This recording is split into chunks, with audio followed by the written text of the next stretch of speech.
จ้าอาวาสวัดหนองคุณนะร้องเจ้าคณะอำเภอวง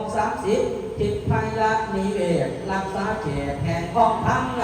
ได้นำคณะสงฆ์คณะพาโยมพายิกาญาติพี่น้องผู้เกี่ยวข้องพงทรัพย์หลวงกันมาซอยซึ่งน้ำหลุดเลือนโอฬารฉลองตำแหน่งศาสตราจารย์ทรงพระโอภาสมอบแด่ศาสตราจารย์ดอกเตอร์สิทธิชัยสมานชางามฟองใสสียืนได้จัดประกอบพิธีหมายสีสมโพธิปกไปมีแต่ความประโมทสงเสริมปีดาเดืองจากฐานท่านหมายสีพิจิตบรรจงพินศีลสัมภาตั้งงานแทนบูชา